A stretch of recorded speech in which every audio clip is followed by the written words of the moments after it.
Abra a tua Bíblia aí no Salmo 112. Quero chamar a atenção de vocês para o versículo de número 6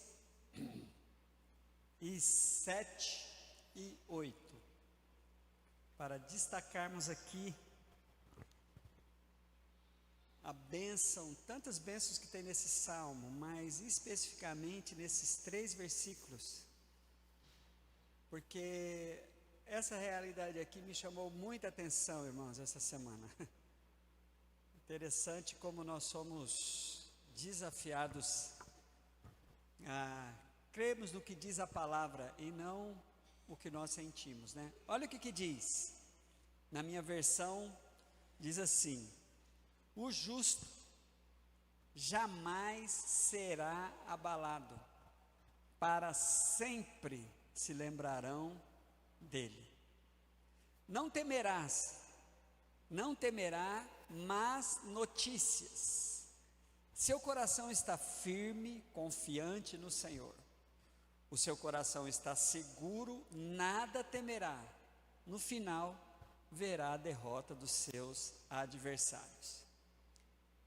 Queridos, é interessante, né? Como a palavra de Deus nos chama a atenção. E eu gostaria de passar uma visão panorâmica do antes e o depois de Jesus, da realidade que você vai encontrar no Antigo Testamento e de uma nova realidade tremenda que precisa ser assumida pela igreja do que é a vinda de Jesus.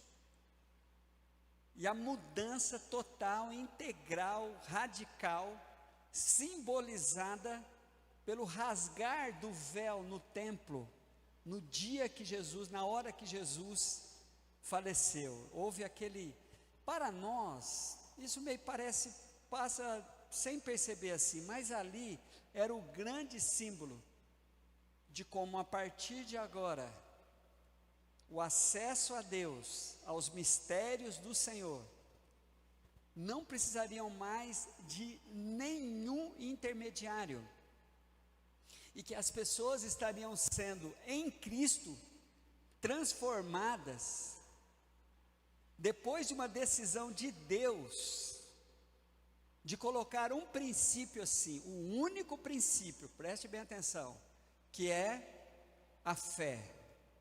Você crer nesta proposta, você crê na proposta do Evangelho, você crê na nova aliança que Deus estava fazendo, no novo tempo que Deus estava determinando. No tempo do Salmo e de Gênesis até Malaquias, havia mesmo uma expectativa na performance humana.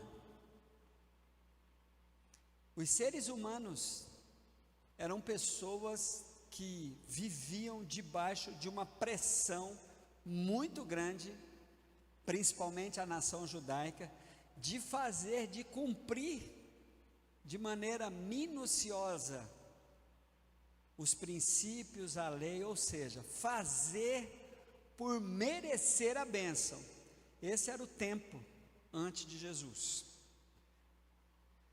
Quando Jesus vem, alguns rótulos são liberados, alguns títulos, algumas formas de tratar o povo de Deus, continua sendo tratada da mesma forma antes de Jesus. Você quer ver uma coisa?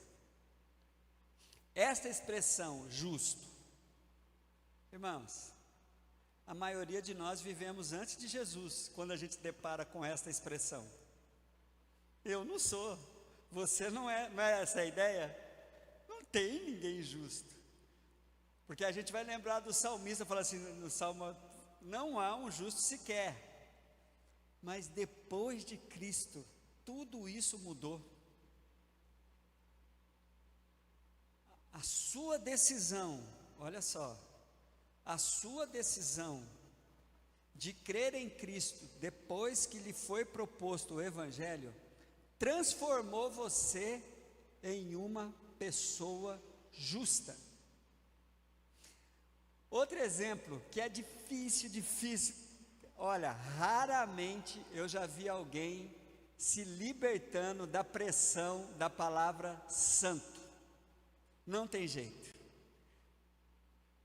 Todas as vezes que eu estou tendo alguma experiência que alguém vai, não, o crente tem um medo assim, não, santo não, eu não sou santo, e ninguém, impressionante, né?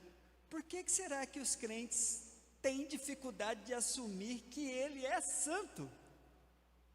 Sabe por quê, irmãos? Foi fácil tirar, não é que foi fácil, foi possível, não foi tão fácil assim, foi possível tirar o povo de Israel do Egito. Mas sabe uma coisa que até hoje acontece com muitos? Não foi para muitos possível tirar o Egito de dentro deles. O povo veio com muitos costumes, muitas coisas. Então aplica aí ao que é hoje. Foi fácil tirar você da onde você estava, mas é difícil tirar aonde você estava de dentro de você. Por exemplo, ninguém aqui deveria ter dificuldade com a palavra santo, porque santo é uma expressão dada aos crentes. Você é um santo.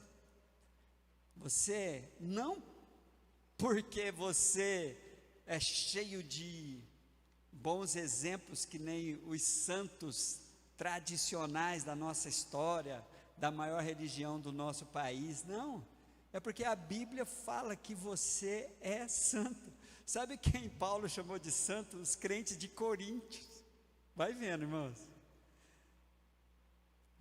Uma das igrejas mais complicadas que a gente encontra no Novo Testamento, sem problema nenhum, Paulo disse: olha, vocês foram chamados para serem santos.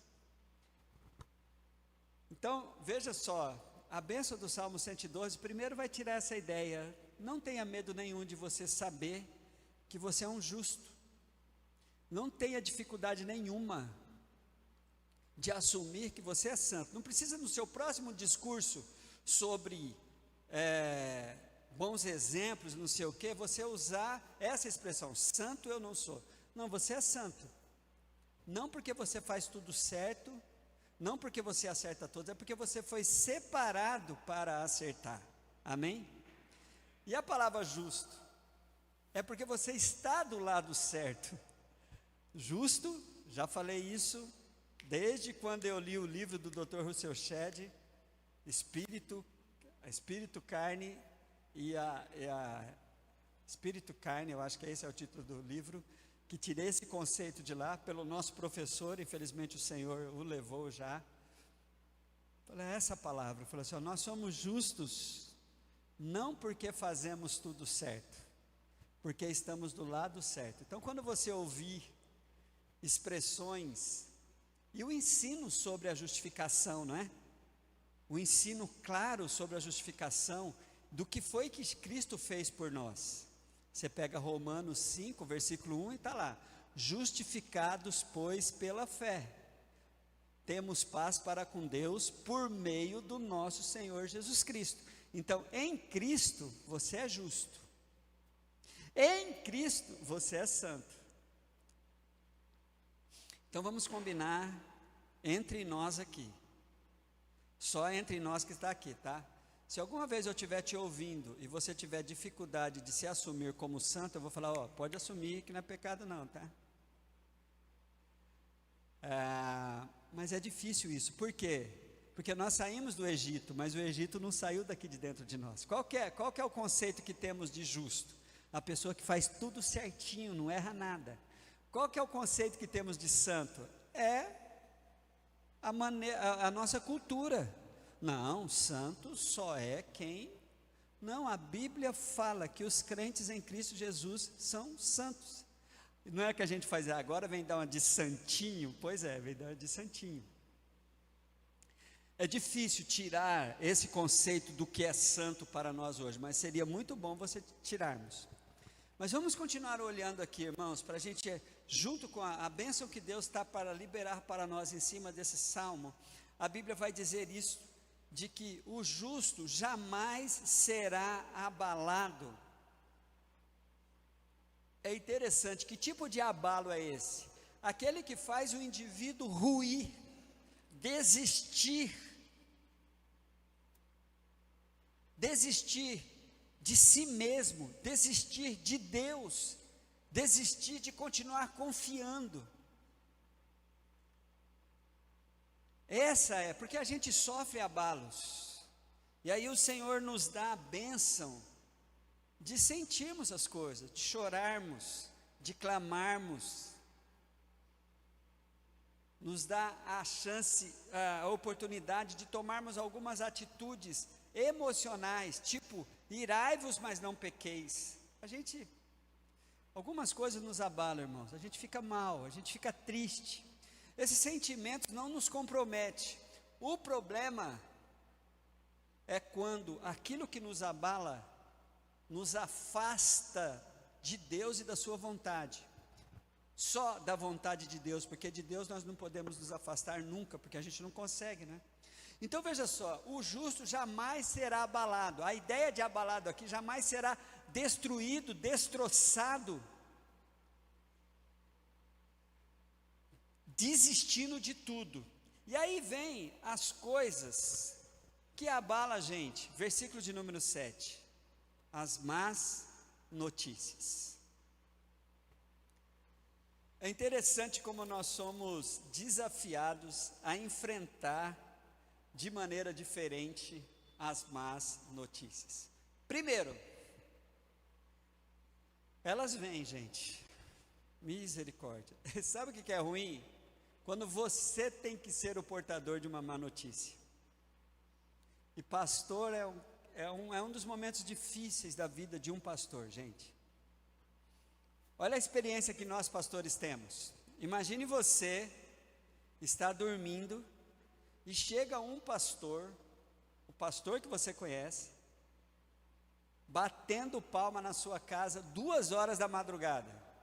Cara, não tem como. O pastor veio aqui me dar um abraço. Você sabe que não. E como é ruim isso. Como é ruim isso. As pessoas, eu só estou dizendo isso, irmãos, porque as más notícias, elas trazem um tipo de medo assim no nosso coração.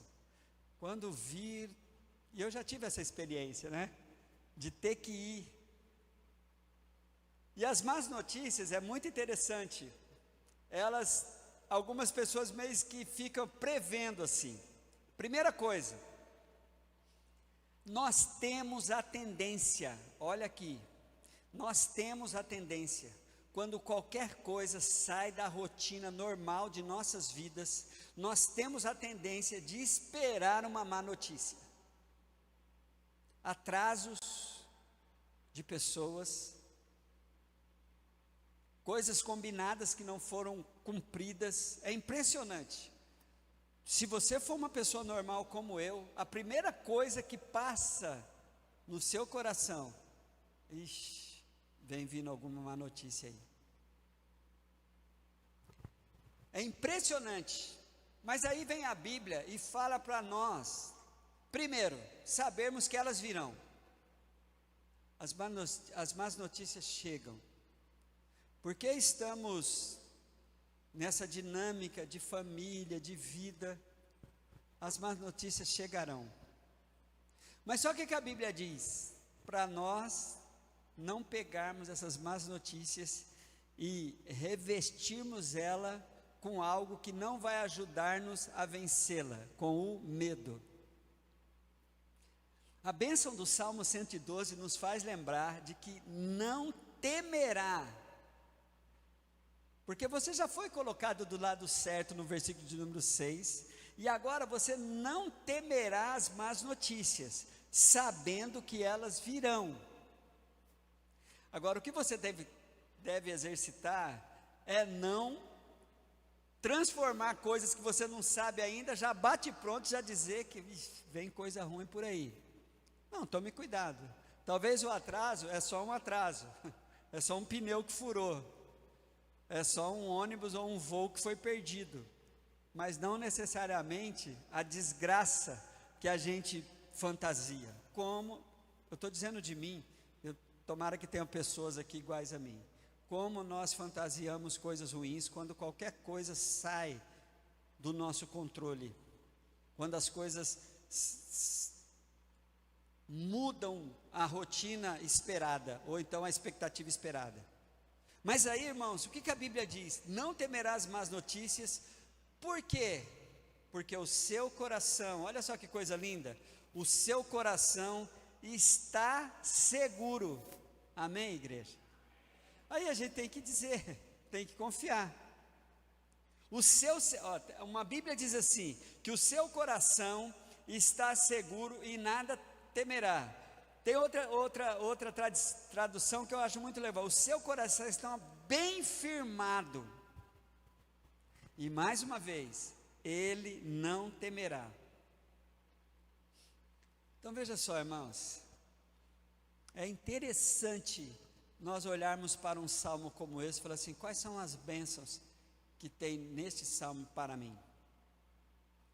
Primeiro, nós precisamos colocar esse salmo e os princípios e as revelações do Antigo Testamento depois de Jesus, porque senão você vai viver muito costurando o véu. Por exemplo, essa questão do justo, antigamente, antes de Cristo, ninguém poderia ser chamado de justo. Antes de Cristo, ninguém poderia de maneira nenhuma ter essa convicção de quem ele era, de quem ele é em Cristo. Primeira coisa que você tem que falar, Jesus mudou tudo, tá? A Bíblia faz referências a nós que só é possível nós encararmos isso se não tivermos dificuldade nenhuma de crermos no que está escrito ao nosso respeito e não no que nós sentimos ao nosso respeito. O que está escrito ao meu respeito no Novo Testamento? Próxima leitura bíblica, eu faço essa pergunta: o que esse texto está falando ao meu respeito? Mas olha aqui para a bênção desse salmo: não temerás más notícias, sabendo que elas virão, porém vou ter uma postura de estar firme, meu coração está firme, confiante no Senhor. Confiante em quem eu preciso confiar. É impressionante como Deus nos dá garantia de que qualquer que seja a situação em que eu esteja passando, em que eu estou passando, esta é uma promessa que está garantida na Bíblia para você. Você só precisa ter bom ânimo, porque aquilo já está resolvido em Jesus. Não é o que diz João 16:33? Que no mundo nós vamos ter aflições. Esse texto que eu citei para vocês de Romanos 5, no versículo de número 3, fala que nós nos gloriamos nas tribulações. É impressionante, irmãos, quando a gente olha para esse texto e a gente então vê o que está garantido aqui para nós. Não seremos destroçados. Não é que você não vai sentir, você não vai ficar inseguro. Esse abalado aqui do salmo, irmãos, é aquele abalado que deixa a pessoa destruída, sem fé, não querendo saber nada de Deus. Não será abalado, vai ser sempre honrado, a sua memória será eterna, não temerá as más notícias. Sabe que medo a Bíblia está falando aqui? O medo que te liga a uma pessoa abalada, de desistir, de desesperar.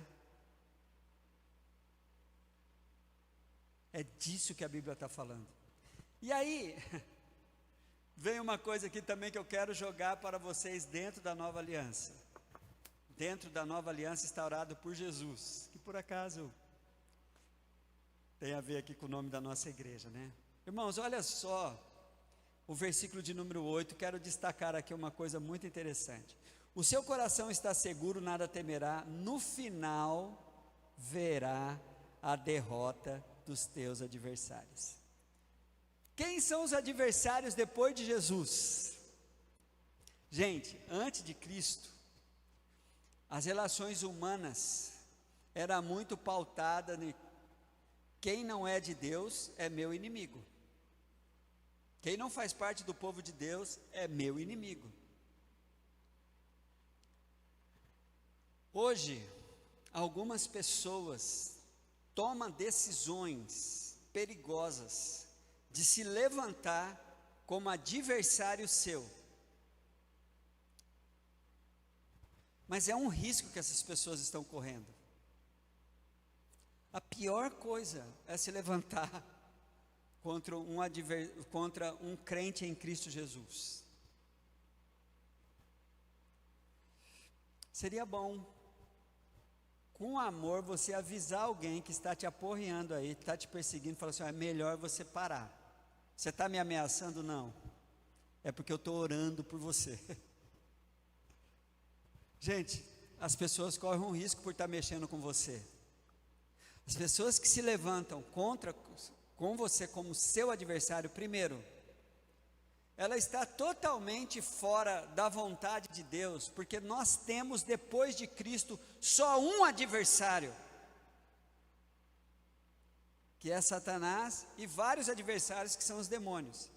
As pessoas, elas se transformaram em desafios de oração para mim que crê em Cristo Jesus. Pessoas se levantam na sua vida como seu adversário, querem puxar o seu tapete, querem descaracterizar a sua vida, mas essas pessoas estão correndo um sério risco. Irmãos, não pela sua vontade, mas é porque a Bíblia vai deixar bem claro a si mesmo, de que mexer com o povo de Deus é um risco muito grande para quem faz isso. Muitas vezes, os seus olhos e na sua avaliação, nada acontece, mas não é isso que a Bíblia diz. Não é isso que a Bíblia diz. Então, quando você olha para esse salmo aqui, ó, o seu coração está seguro, nada temerá, no final verá a derrota dos seus adversários. De quem veremos a derrota? Com toda certeza, de Satanás. Romanos, capítulo 16, 20. No dia 22 do 11 de 2023, Célia, você citou esse texto. Só descobre aí que dia é dia 22 do 11. Eu acho que é uma segunda-feira. Em breve, Satanás Deus esmagará Satanás debaixo do seu pé. Diga amém. Irmãos, os adversários que se levantam contra nós, no mundo espiritual, eles estão assim, nos desafiando a nos posicionarmos. Agora, seres humanos que se levantam como adversário seu, essas pessoas precisam ser alvos da sua oração e não da sua vingança. Quando a Bíblia nos lembra aqui no Salmo 112, de que no final verá a derrota dos teus adversários, confie nessa palavra e deixe com Deus. A Bíblia vai desafiar você no capítulo 12 de Romanos, lá pertinho do final do capítulo 12. A ninguém vingueis, a mim pertence a vingança, diz o Senhor. Não pague o mal com o mal, mas pague o mal com o bem. Irmão, você não precisa bajular ninguém. Você não precisa, você só ore, conforme Jesus falou. Ore. Senhor, estabeleça a tua vontade nessa situação. Senhor, estabeleça a sua justiça nessa situação. Derrame do seu amor nessa situação. É impressionante como você tiver essa disposição, você com certeza vai andar mais leve, vai ficar mais tranquilo e mais confiante no Senhor. Porque o apóstolo Paulo, quando vai falar lá no capítulo 4 de Efésios, para a gente irar e não pecar, é porque a gente não percebe essa liberação que a Bíblia nos dá, né? De sentir a raiva, de ranger os dentes. Mas eu não vou tomar nenhuma atitude de vingança. Nenhuma atitude de vingança. Eu vou deixar nas mãos do Senhor. Porque ao final disso, pode pegar lá a Bíblia no capítulo 12 de Romanos, por favor, irmãos.